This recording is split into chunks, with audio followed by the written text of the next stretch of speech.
Assalamualaikum warahmatullahi wabarakatuh. Kami dari kelompok 2 izin mempresentasikan pengertian dan sejarah koperasi. Kelompok kami yang beranggotakan saya Ahmad Yoga Pratama, 2 Angger Lutfian Budi, 3 Yuniar Yayang Dwi Leksono, 4 Yanuar Eka Putra, 5 Edi Nugroho, ke-6 Yusril Aji Nur Cahyo. Yang pertama, pengertian koperasi. Kata koperasi diambil dari bahasa Inggris, yakni cooperation. Jika diterjemahkan ke dalam bahasa Indonesia, artinya kerjasama. Menurut Undang-Undang Nomor 25 Tahun 1992, koperasi dapat diartikan sebagai sebuah badan usaha yang beranggotakan sekumpulan orang yang kegiatannya berlandaskan prinsip koperasi, sekaligus sebagai gerakan ekonomi kerakyatan yang berasas kekeluargaan. Sementara itu, menurut Bapak Proklamator kita, Muhammad Hatta, yang sekaligus menjadi bapak koperasi. Koperasi adalah suatu jenis badan usaha bersama yang menggunakan asas kekeluargaan dan gotong royong. Dengan demikian, kita tidak heran jika pengelolaan koperasi mengarah pada kegiatan tolong-menolong untuk memperbaiki dan meningkatkan kesejahteraan ekonomi anggotanya. Itulah salah satu sebab mengapa koperasi sangat bermanfaat untuk banyak orang. Selanjutnya, saya Angger Lutfian Budi ingin melanjutkan materi tentang sejarah koperasi. Pendiri koperasi pertama kali sering dikaitkan dengan Friedrich Wilhelm Raiffeisen, seorang pejabat Jerman yang mendirikan koperasi kredit pertama pada pertengahan abad ke-19 di Jerman. Raiffeisen mendirikan koperasi tersebut dengan tujuan membantu petani dan warga desa mendapatkan kredit dengan syarat yang lebih adil dan mendukung kesejahteraan bersama. Gerakan koperasi dimulai pada pertengahan abad ke-18 dan awal abad ke-19 sebagai respon terhadap kegagalan revolusi industri dalam mewujudkan semboyan liber, egalit, fraternit atau kebebasan, persamaan, dan kebersamaan. Revolusi industri hanya menguntungkan pemilik modal, sementara rakyat kecil tetap menderita.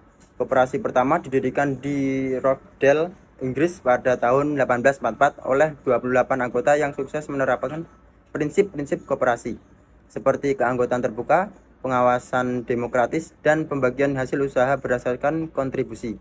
Prinsip-prinsip ini yang dicetuskan oleh Rochdale Equitable Pioneers Cooperative Society diadopsi secara global dan dibakukan pada Kongres Internasional Cooperative Alliance atau ICA pada tahun 1937.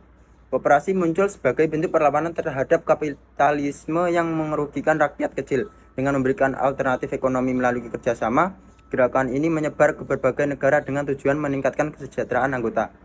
Selanjutnya, perkembangan koperasi di Indonesia. Di Indonesia, R. Arya Wiryatmojo dikenal sebagai salah satu pelopor koperasi pertama pada masa penjajahan, dengan mendirikan koperasi kredit pada tahun 1896 untuk membantu rakyat yang mengalami kesulitan finansial. Pada masa penjajahan, rakyat Indonesia mengalami penderitaan akibat monopoli dan bunga tinggi dari rentenir. Pada 1896, R. Arya Wiryatmojo mendirikan koperasi kredit untuk membantu masyarakat terjerat utang. Pada 1911, Serikat Dagang Islam atau SDI mempromosikan koperasi sebagai alternatif terhadap pedagang asing yang didukung pemerintah kolonial. Koperasi di Indonesia sempat gagal di berbagai organisasi sebelum mencapai stabilitas pasca kemerdekaan. Dr. Muhammad Hatta yang dikenal sebagai Bapak Koperasi Indonesia mendukung dan mengedukasikan masyarakat tentang koperasi. Selanjutnya, saya Yuniar Yayang Dwi Leksono ingin menjelaskan karakteristik koperasi. Yang pertama, keanggotaan sukarela dan terbuka. Koperasi terbuka untuk semua orang yang mampu menggunakan layanan koperasi dan bersedia menerima tanggung jawab keanggotaan. Tidak ada paksaan dalam keanggotaan, siapapun dapat menjadi anggota tanpa diskriminasi. Yang kedua, pengendalian demokratis oleh anggota. Koperasi dioperasikan dan dikendalikan secara demokratis oleh anggotanya. Setiap anggota memiliki hak suara yang sama, biasanya berdasarkan prinsip satu anggota satu suara, tanpa memandang besarnya kontribusi modal. Yang ketiga, partisipasi ekonomi anggota. Anggota koperasi berpartisipasi secara aktif dalam kegiatan ekonomi koperasi.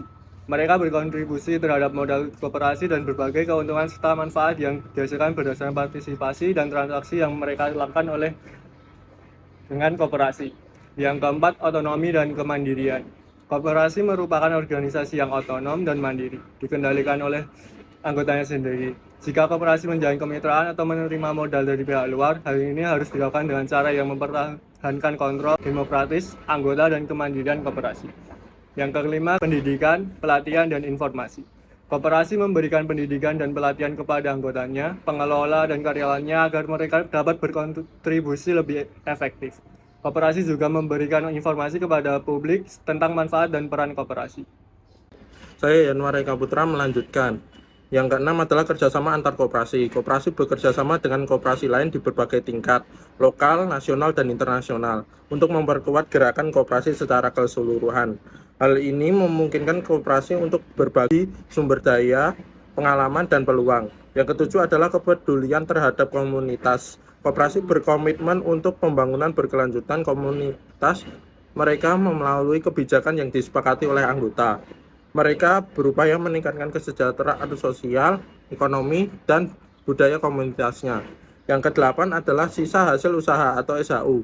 Keuntungan atau surplus yang dihasilkan oleh koperasi dikenal sebagai sisa hasil usaha atau SHU. Bagikan kepada anggota berdasarkan kecilnya transaksi atau kontribusi anggota kepada koperasi, bukan berdasarkan besarnya modal yang disetorkan. Kesembilan adalah tujuan sosial dan ekonomi.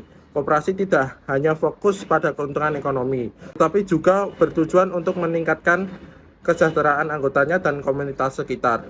Karakteristik ini menunjukkan bahwa koperasi merupakan bentuk organisasi yang inklusif, demokratis, dan berorientasi pada kesejahteraan bersama, bukan semata-mata pada keuntungan finansial.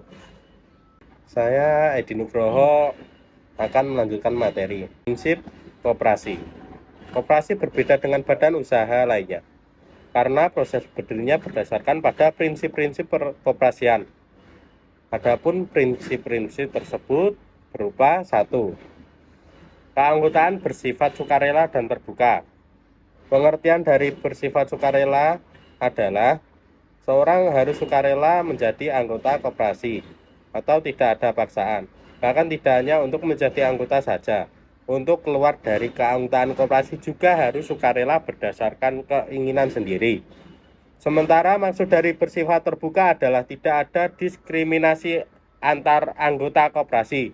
Semua anggota koperasi harus diperlakukan sama. 2. Pengelolaan secara demokratis.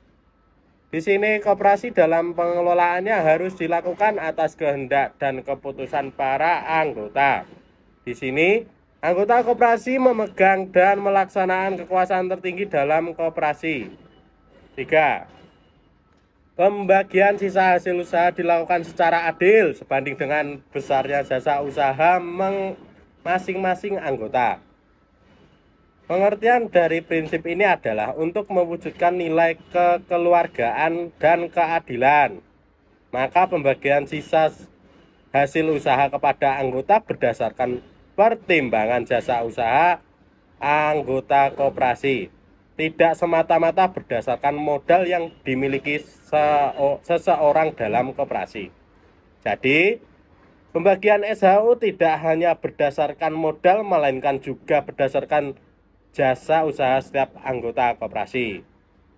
Selanjutnya saya Yusril Haji Nur Cahyo akan melanjutkan pembahasan mengenai prinsip-prinsip koperasi yang keempat.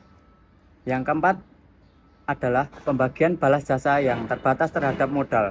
Modal dalam suatu koperasi dipergunakan untuk kemanfaatan anggota, bukan sekedar mencari keuntungan.